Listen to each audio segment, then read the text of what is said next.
Welcome to the Human Capital Innovations Podcast, your go-to source for personal, professional, and organizational growth and development. We hope you tune in often for all things people management, organizational development and change, organizational leadership, and social impact related. Maximize your personal and organizational potential with Human Capital Innovations Podcast.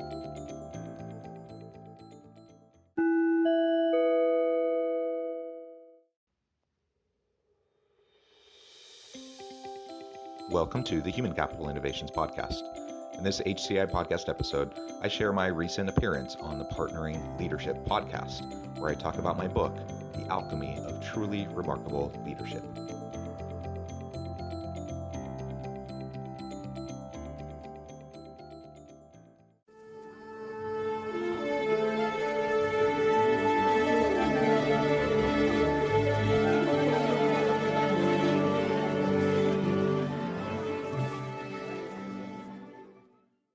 Jonathan Westover, welcome to the Partnering Leadership Podcast. Thank you so much. It's a real pleasure to be here with you today.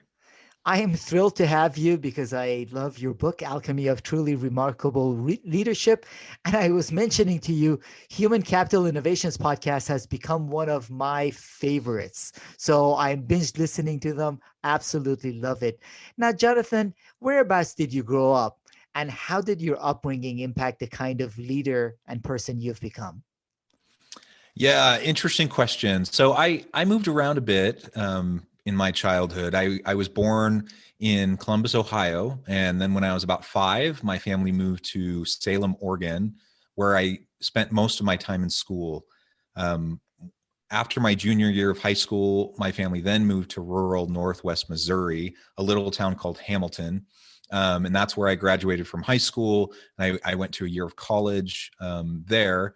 And then eventually I ended up transferring and then ending up out in Utah, where I did all of my degrees in grad school. And then I've been here ever since for the last 20 years. And, you know, I'm a professor now at the university here.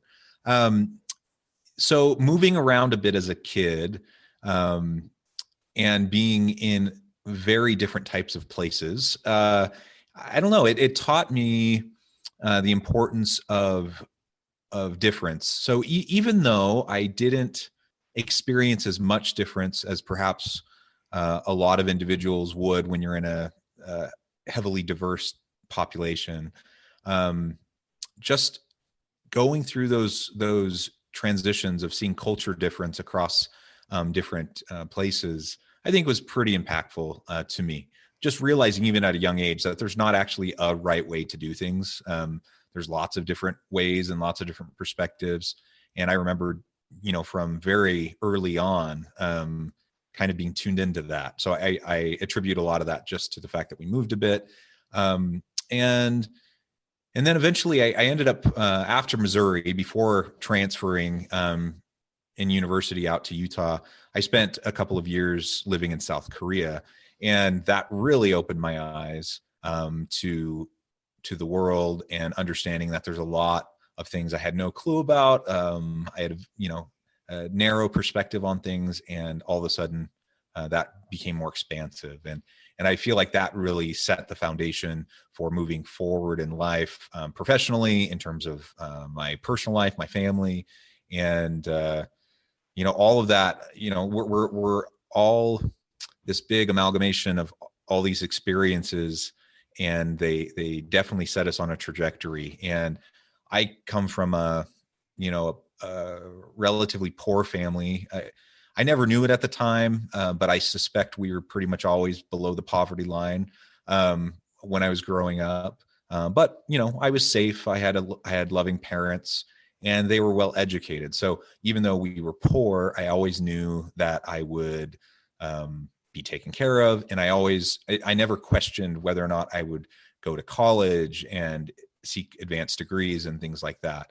And that then set me on a trajectory to do a lot of really cool things, to travel the world, to teach both a variety of different universities, but also consult in a wide range of organizations.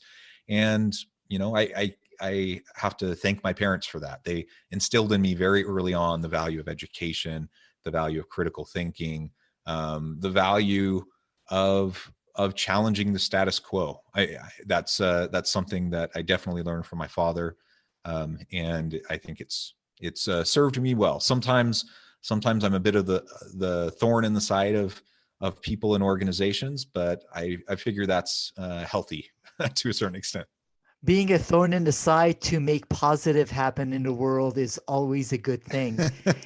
And it also shows in your writing that the diverse experience that you have had has gotten you to appreciate the beauty in the different cultures.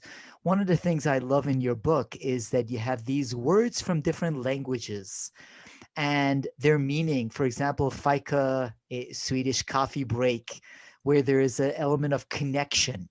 Ubuntu from Zulu, talking about the connection and compassion in humanity.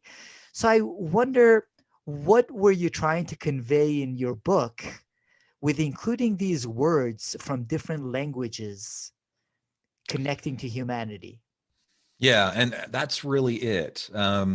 So in my book, The Alchemy of Truly Remarkable Leadership, there are 15 chapters, and interspersed between chapters, I have little kind of management and leadership nuggets, just a paragraph on kind of related topics that bridge between chapters. And then I also insert these words from this vocabulary from cultures and countries around the world.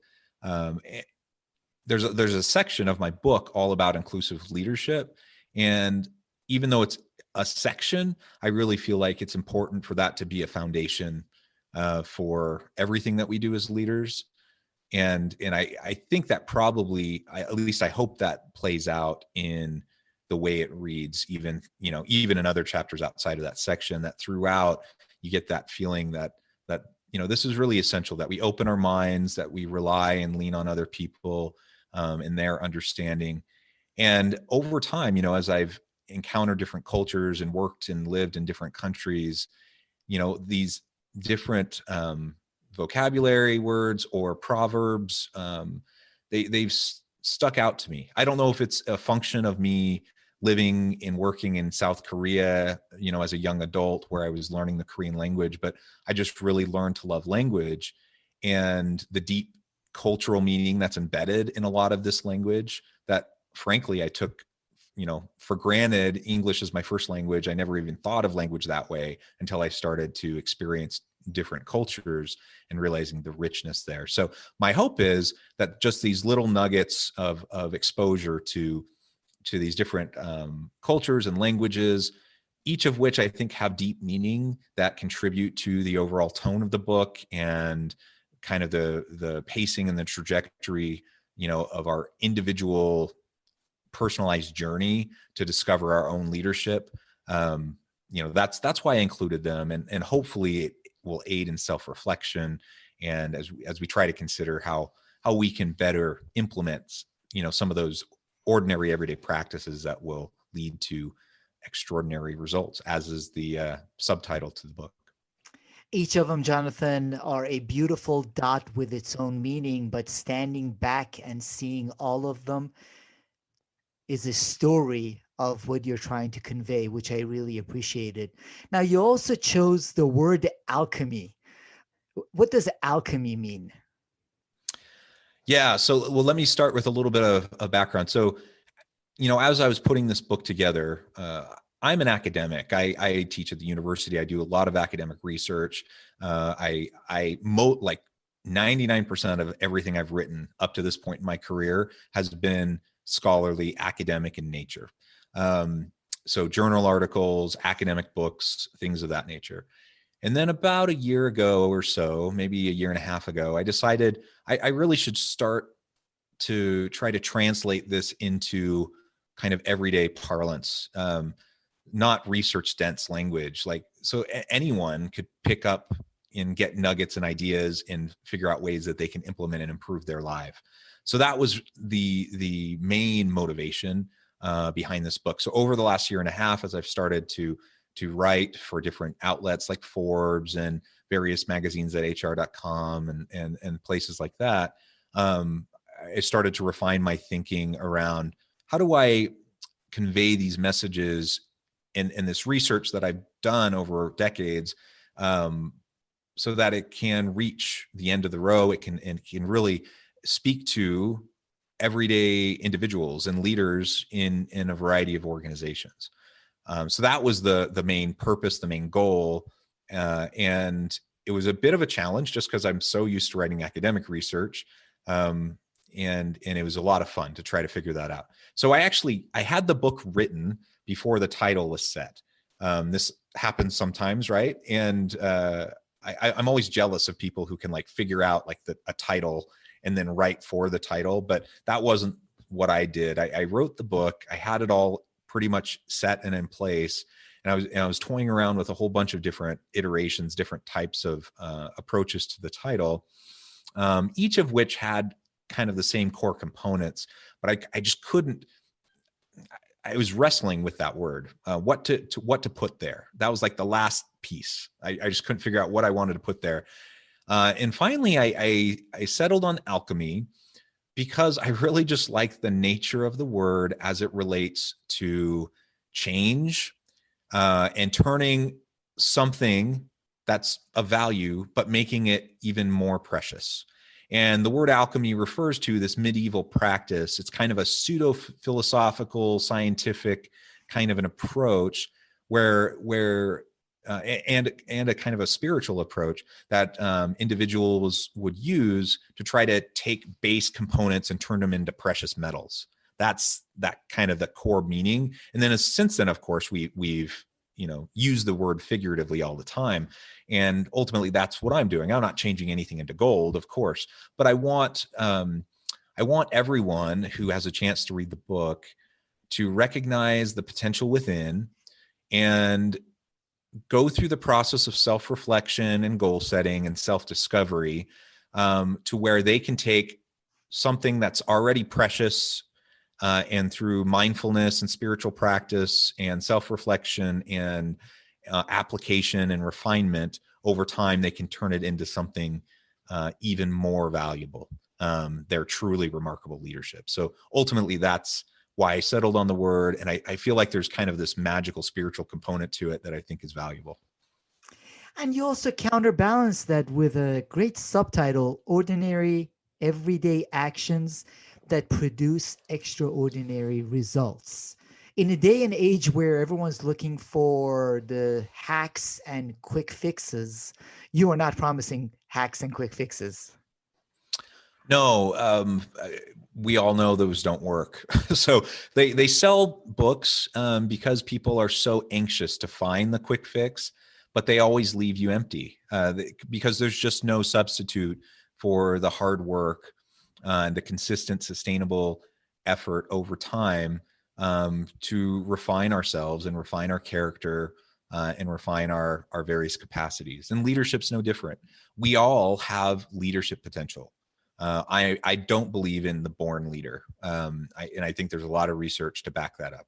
But we all have leadership potential. And some of us have natural abilities that we often relate to leadership or different aspects of leadership. But that's not the same thing as saying, there's born leaders and there's people that aren't born and they're just followers. We all can and should develop leadership capacities and capabilities, and we can lead and drive change within our homes, within our communities, within our organizations, society as a whole. And so, yeah, I chose that subtitle because I don't think there's any quick fix. I don't think there's anything, even though I use the word alchemy, I don't think there's actually anything magical about how you all of a sudden become a great leader. It's through the tried and true principles exercised over time where you will start to stretch and grow and learn of your potential and expand yourself into it. The other reason I used the main title and subtitle the way I did, and really the way the book is structured, that perhaps is a little bit different than a lot of, the thousands and thousands of leadership books that are out there, is that I want people to discover their own personal alchemy. I don't believe there's prescriptive one-size-fits-all approach to being a successful leader. Some people have tremendous success as, that charismatic leader.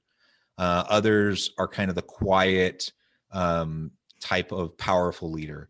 And you have every kind of different variation of personality type and skill set. There's no one right way. And a lot of leadership books tend to promote kind of a recipe for leadership. And I just don't believe in that. But I do believe as we do the work, we can discover our own components, right? Our own ingredients that go into our unique recipe. And then we can start to leverage that and build upon it so that we can be true to ourselves and be authentic in our leadership approach with those around us. Which is actually one of the other things I appreciated about the book, is that every section ends with self-reflection questions for leaders. So we reflect on ourselves and our own journey in learning from what you're sharing in the book. Now, I want to touch on a couple of the chapters you have in the book. One of them, helping others become bluer than indigo. What is that all about? Yeah. So as I mentioned in the introduction, I spent about 2.5 years in South Korea and learning the language, learning the culture. One of the things I really tapped into really early on were a lot of these Eastern proverbs and idioms. This is one of those idioms, and it derives from Confucius and Buddhist teaching. You think about indigo, the color indigo. Now, that's not a word we use often to describe color in our everyday language, in the US. But it's a deep, vibrant blue. It's what many would describe as the bluest of blues. Okay. So think now with an Eastern mindset for a second, and the amount of deference they give to those who are senior, those who are leaders and teachers, those who are in positions of authority. And this teaching is that, unlike what is often common in leadership, where it's ego driven, it's about me and it's about what I accomplish through my people, and then I leverage that right to move on to the next rung or whatever. The whole idea from this Eastern philosophy is that if I am a true leader, if I'm a true teacher, then my entire goal in everything that I do is to help others to become bluer than indigo, or deeper, more vibrant blue than I am. Okay. So if I consider myself indigo, I want everyone on my team to become bluer than indigo. That means I'm going to invest in them. I'm going to empower them. I'm going to lean on them and give them stretch opportunities and allow them to grow into their own capacity and capabilities. It's a fundamentally different approach to leadership than I think what we often hear in kind of the dominant portrayal of leadership in our culture here in the US. So it's something that resonated with me immediately. I probably learned that idiom, within the first couple months of being in country. And that was over 20 years ago. So it's always stuck with me. And I believe it's essential as we try to understand our connection with those around us in fulfilling our leadership. Our own leadership potential is fulfilled as we develop those around us. And Jonathan, that's what I was wondering about when we think about the Elon Musks of the world and the stories that are told and the narratives we hear. They run slightly different than the helping others become bluer than indigo. So are they the exceptions and this is the rule? Or what would you think about the narratives we typically hear about leadership success versus leaders that help their team members become better than themselves? Yeah, it's a good point. And I would point out too that, again, there's no recipe. Like there's no one size fits all. So you have an Elon Musk type of leader, and he's very unique. But he is kind of that diamond in the rough, 1 in a million type of leader, right? And frankly, most of us aren't like that. We don't have that capacity to be successful that way. If you're one of the rare few that does, by all means, go accomplish great things and run with it. But I think in life, for the vast majority of people, what we encounter as we interact with those around us and we interact with organizations, imperfect organizations, is that it's that kind of selfless approach towards another thing I talk about early on. I think it's chapter 1 actually, is servant leadership, and this approach towards a commitment in your leadership approach towards serving and leading others and developing them, which then feeds into Bluer Than Indigo, and you want them to become even greater than you are. In my experience, it's those types of leaders that develop greater trust and commitment among their people and have the long-term sustainable types of success that we want to see in organizations. Not the flash in the pan kind of success, but honestly, that consistency that is required in most different walks of life. And even in Elon Musk's companies, he needs a lot of those types of leaders to work with him. So if they were all Elon Musks, it wouldn't work. But when you have someone like him coupled with and complemented by other leaders with different styles, and those that can see the value in investing in their people and developing them, that's when you start to see the magic and really have some tremendous outcomes. What I'm really nervous about, and what often is portrayed in the media, in popular press, and in books, a lot of different leadership books, they convey this idea that like the Elon Musks of the world is how everyone should try to be. And I don't think that's even remotely possible. Not only because we're not Elon Musk, and he's such a unique individual, but organizations, if that's all we have in various leadership positions across the hierarchy of organizations won't be successful. I'm pretty confident of that. So, and so much research goes into me saying that, even though we don't have the time to go into all the nuts and bolts behind why I'm suggesting that. But ultimately, at the end of the day, I think a servant leader type of a mindset and a development mindset of helping those around you, as Bluer Than Indigo suggests, I think that's a winning combination that will help a lot of people find success.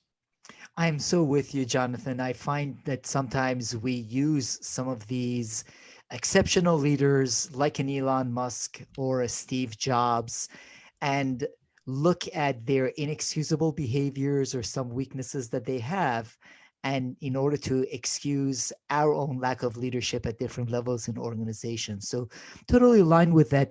And one of the things that you get into also in that chapter is a challenge that I see with a lot of leaders. The higher up we move in organizations, the bigger our blind spots become rather than shrinking our blind spots. You touch on the Johari's window and have an exercise around it. What is the Johari's window and how can we use it to become more effective leaders?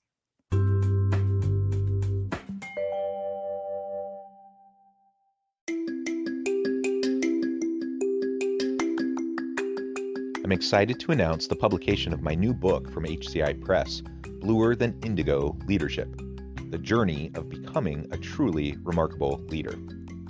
Early in my adult life, I learned about an Asian proverb that translates as bluer than indigo. If you think about the color indigo, it is a brilliant, deep, and vibrant blue, what some would call the bluest of blues. To have something that is bluer than indigo is rare and truly remarkable. Contrary to popular myth, there is no one-size-fits-all or cookie-cutter approach to effective leadership. There's no silver bullet, no secret sauce, no go-to model that will solve all of our problems. The truth is, great leaders have all had their unique strengths and flaws, and have all had to discover and then pave their own distinctive path in their life's journey to fulfill their leadership potential. Bluer Than Indigo Leadership will help you discover your own path and explore those ordinary, everyday actions that will help you respond to an uncertain future and produce extraordinary results for individuals, teams, and organizations.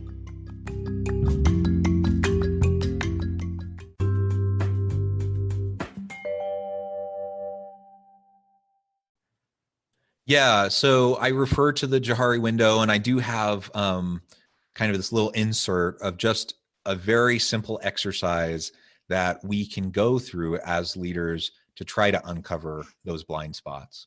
And perhaps we can even tie this back to another proverb that I talk about later on in the book, Frog in a Well, because it relates also. But the main idea here is that you have basically this quadrant system where you have known to self or unknown to self, and known to others or unknown to others. And what we want to try to accomplish when we're working with people is to create as expansive of an open area as possible, so that what is known, so in terms of my behavior, my actions, my attitudes, how I view the world, that's known to me. I understand that about myself, and that others know that about me. I'm transparent enough and I communicate well enough that other people recognize that in me, right? And the more other people see things in me that I don't see, the more problems you have. The more I see things in myself that other people don't see, the more problems you have. And the really dangerous area is when you have things that are unknown to yourself and unknown to others. So you have these hidden weaknesses, hidden blind spots that nobody's really aware of. So you can't do anything to even respond to them. So then the question is, well, if you don't know about it, how can you do anything about it?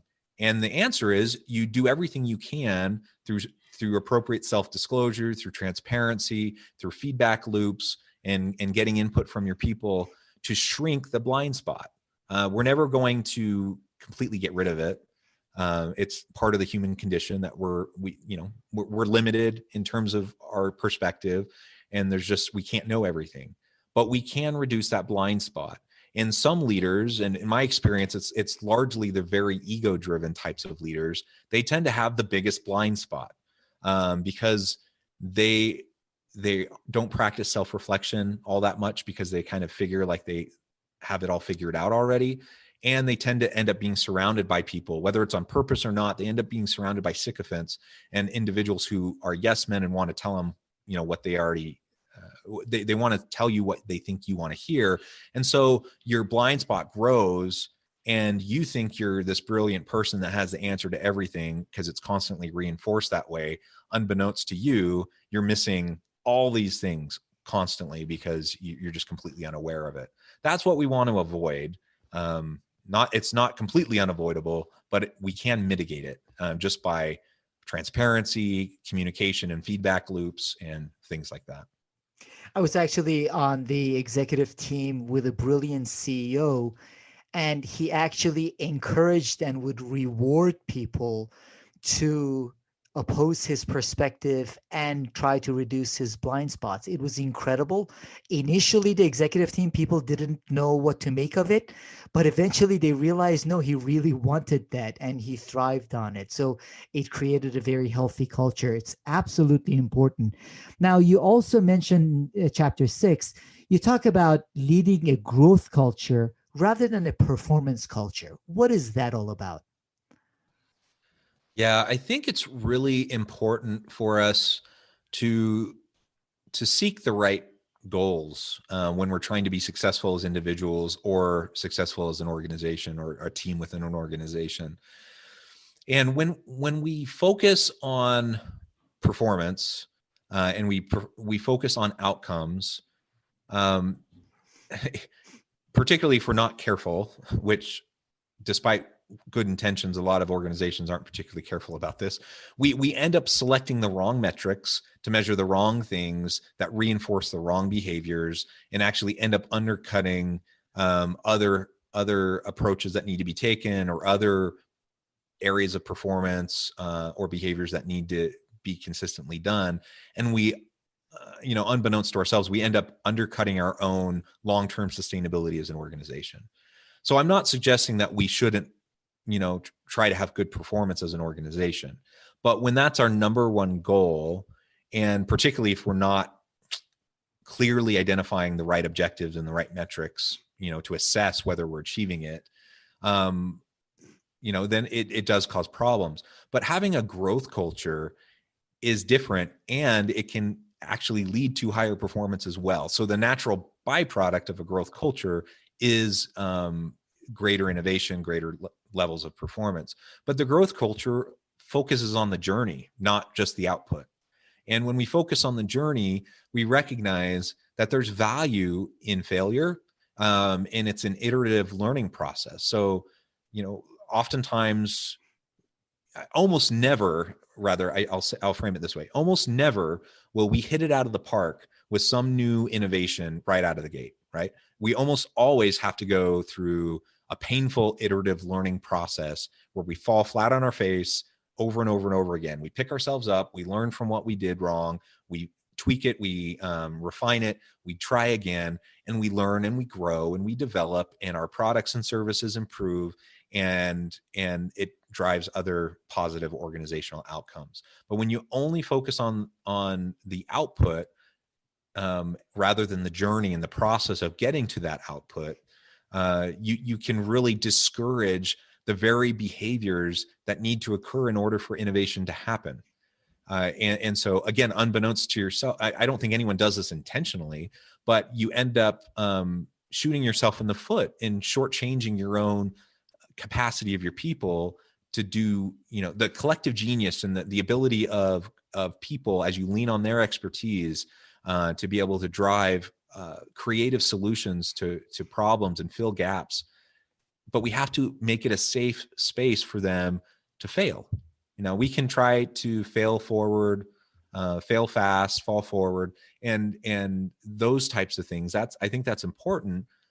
But I don't know about you. I've been in a lot of organizations where they say they want creativity and innovation, but if you challenge the status quo, if you try to tweak a process where you try to do something a little bit differently, immediately you get shut down, or you get in trouble, or you get punished for even a minor failure. And that's a fixed mindset kind of a culture, not a growth mindset. And that's what we want to foster within organizations. And those performance cultures are the ones that get in trouble, whether the Wells Fargos of the world or Boeings of the world. Exactly. In that you do have to be mindful of where you're headed. So having that growth culture helps. Now, in chapter 13, you had me at Clayton Christensen. I'm a big fan. And that's where you talk about purpose-driven career and workplace. Yeah. How would you say organizations and leaders can make their workplaces more purpose-driven? Yeah, well, I think first it starts with us individually. We need to understand ourselves enough and do that work of critical self-reflection and mindfulness, that we can recognize what motivates us, what drives us. And everyone's different. So, I've done a lot of research on this. I could talk to you for days about all the various motivators and how they interact with each other and whatnot. The bottom line is everyone's different, and there's no one size fits all approach to motivation. But what we see in the research consistently is that purpose and the ability to make an impact in the world and through your work, that matters to people. That matters to almost everybody. And it's one of the strongest motivators for most people. And so pretty much everyone wants the opportunity to do work that's going to matter, that's going to add value, not only to their company, but to the broader society. And sometimes it takes us a while, though, to figure that out. And I think even early on in my career, where you have your ambitions and you're going through schooling, you're getting those first jobs, you're trying to rise up in terms of, climbing the rungs and getting new opportunities. And you become so career focused that it's very, very easy to get disconnected from your authentic self and your purpose in why you even got into your career in the first place. But if we can tap into that and understand who we are, what drives us, what motivates us, we can better figure out and align our purpose with our potential employer, or if we start our own company, with the culture we create within our own company. But every organization has different types of cultures, and I'm not just talking about mission statement, value statements, the banners on the wall. Those are nice, and I think they're important as long as you're walking the walk, along with talking the talk. But ultimately, it starts with the individual to know their purpose. Hopefully, then they can align with the organization they choose to affiliate with that has a similar type of purpose. Now, as a leader, if I understand that one of the greatest drivers of sustained creativity, innovation, and performance is going to be me helping my people connect their purpose to the organization's purpose. If I recognize that, then what that means is I need to proactively learn about my people. I need to develop connections and relationships that are meaningful, authentic, and trust-driven. And only then will I really start to fully understand what makes each of my people tick. And then I can start to craft and design opportunities that will more tightly and closely leverage not only the skill set and the capabilities of each person, but also their passion and the purpose that they have, and connect it back to what they're doing on a day-to-day basis, connect it back to what they're doing as their kind of overarching goal for their career. In my experience, most organizations don't do that very well. Most organizations don't even have a particularly clear sense of their organization-wide purpose or culture, and even fewer have those types of leaders that can truly do that connectivity, the work behind the connectivity to make sure that they're aligning and ensuring some really good person organization fit in terms of that purpose.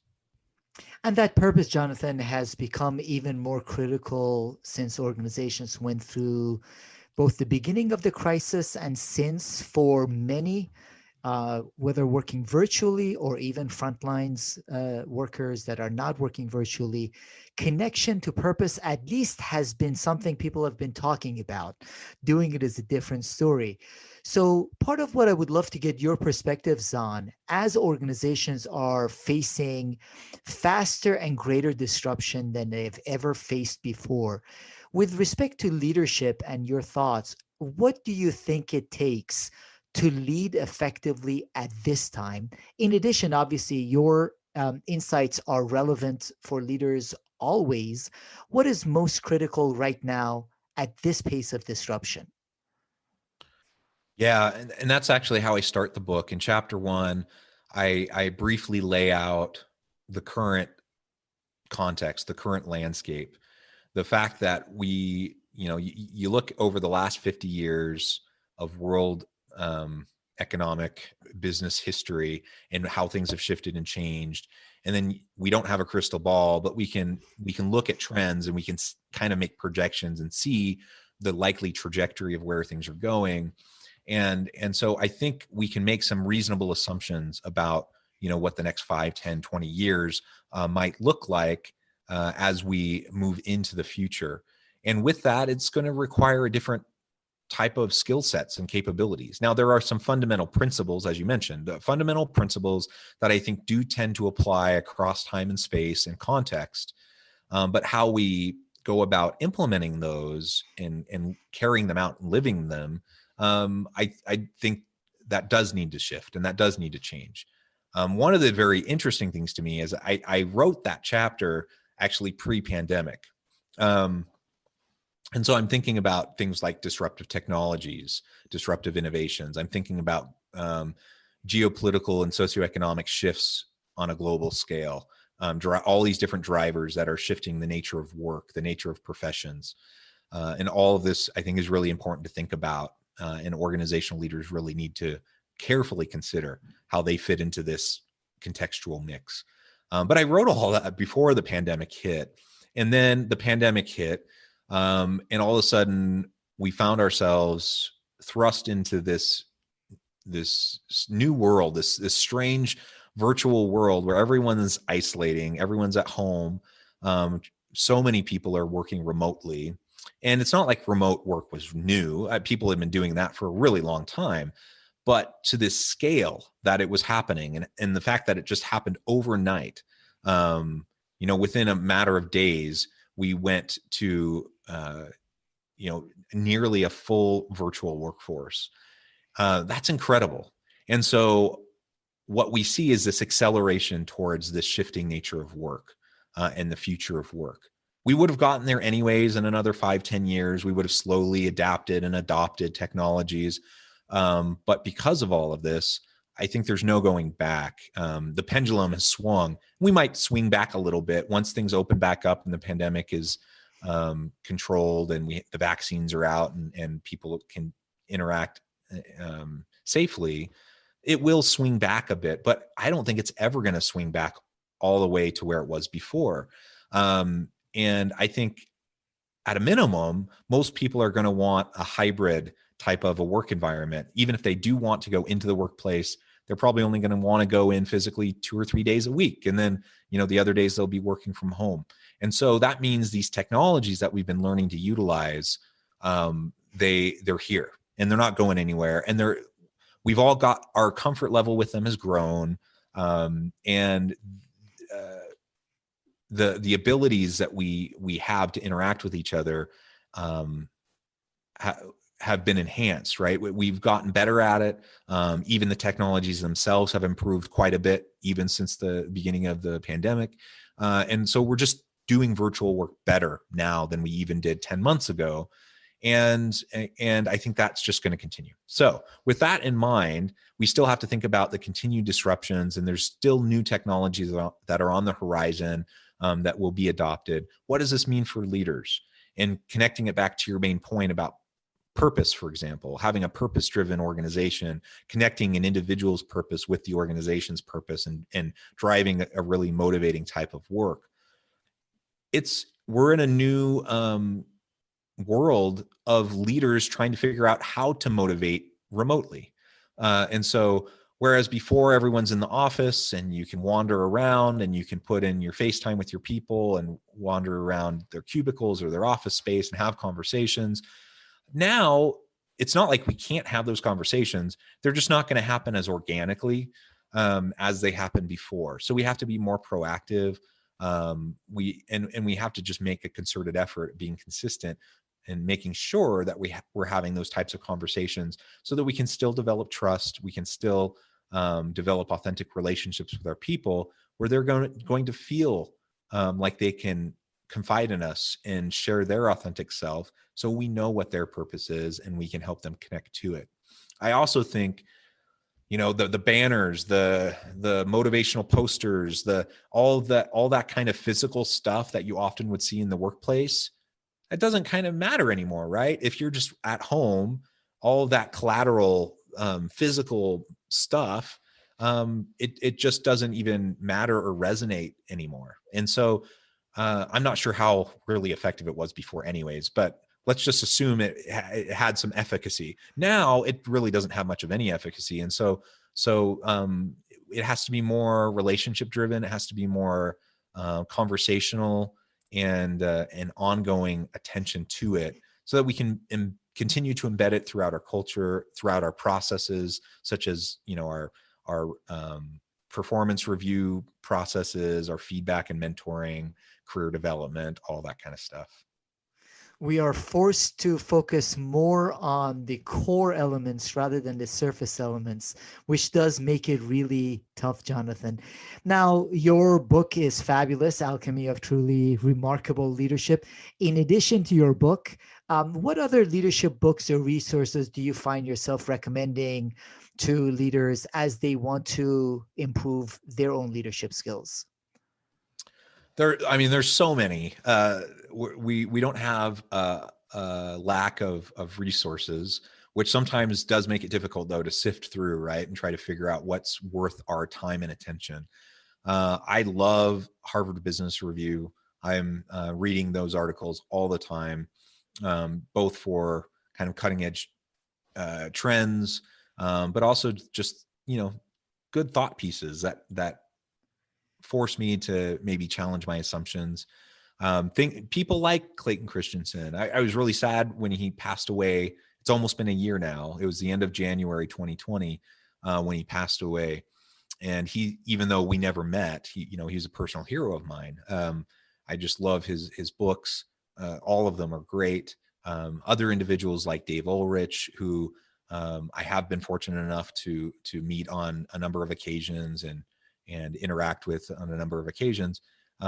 He puts out great work, both in terms of shorter articles that are, anyone can connect with him on LinkedIn, and he's constantly putting out stuff, but also he puts out like a book a year, and they're almost always fantastic. So, there's just so many great resources. I reference a whole bunch in my book, even though it's not a research book, it's not an academic book. I do have citations, and I do reference different sources that I think are particularly important.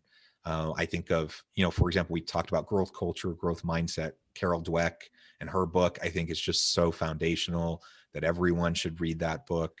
The Why of Work by Sinek. There's just so many great works that are out there, and fortunately, great podcasts as well. Between audiobooks and podcasts, even if you're not like someone who can sit down and read for extended periods of time, pop those in and listen and get your fill, because I think you deserve it, and there's so much great stuff out there. Those are great recommendations, and I couldn't agree with you more on podcasts. I am a big fan of Human Capital Innovations podcast. As I said, I'm binging on it. Great solo episodes, great interview episodes. In addition, obviously, to your book and to your podcast, how would you recommend for the audience to connect with you or follow you, Jonathan? Yeah, you can connect with me on LinkedIn. Just look up Jonathan Westover on LinkedIn. I'll pop right up. I'm fortunate enough to have a name that's somewhat unique. And so there's not a lot of competition there. If you just search for me on LinkedIn, I'll pop up. And I would love to connect with you. And that's a good hub point that can connect you out to a lot of different things that I'm involved with. You can also find me on my consulting website. Human Capital Innovations is the name of the company. The URL is innovativehumancapital.com, where you can find the podcast. You can find the Human Capital Leadership magazine. We do a lot of research briefs and webinars and a lot of that kind of stuff that's also there, and it's all free resources. So would encourage you to leverage that. The podcast, something like 340 episodes or so in. So there's a huge back catalog. If you go on to the Human Capital Innovations website and click on the podcast tab, there's even an area where you can look at episodes by topic. So if you're interested in a particular topic, that, because it's all scattered right throughout the 12 seasons, all the 340 or whatever episodes, but you can hone in on particular topics and listen in to some great interviews and other things like that. The book is available all major retailers. Amazon's probably the easiest place. So if you just look up The Alchemy of Truly Remarkable Leadership on Amazon.com, you'll find that right away. It's available in ebook, on Kindle, it's paperback, and also the audiobook is available as well. So I definitely appreciate any support that anyone can provide. I hope that you will find the book to be valuable. It certainly was a lot of fun writing, and I've been pleased with how it's been received, and appreciate the opportunity to talk about it with you here today. Yeah, it truly is purpose-driven, and that's part of what I really appreciate about it, Jonathan. And in closing, I wanted to actually read a quote toward the end of your book from Aniel Sam Chison. You quote him as saying, could anything be better than this? Waking up every day knowing that lots of people are smiling because you chose to impact lives, making the world a better place. Jonathan Westover, you are making the world a better place. Thank you for joining us on the Partnering Leadership Podcast. Thank you. Thank you for having me. It's been a pleasure.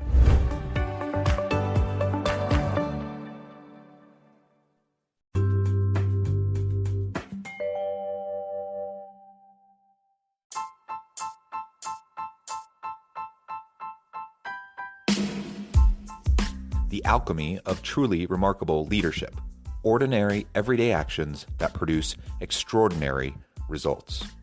Consider how the nature of work has shifted over the past 50 years.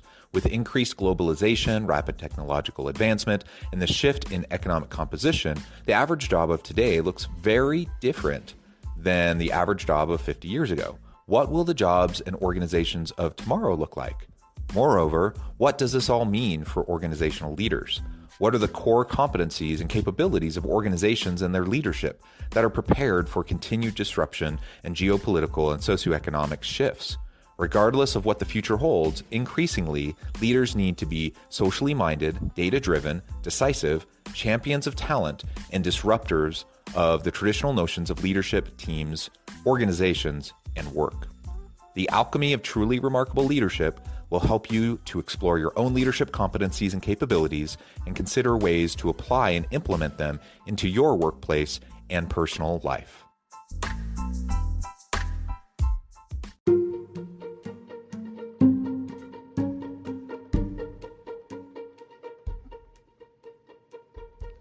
Check out Human Capital Innovations magazine, Human Capital Leadership.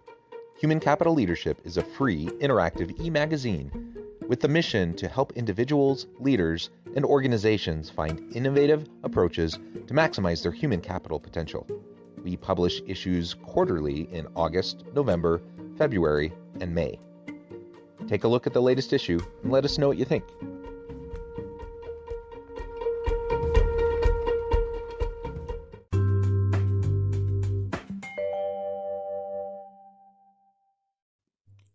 Thanks again for joining us for this episode of the Human Capital Innovations Podcast. I hope you stay healthy and safe and that you have a great week.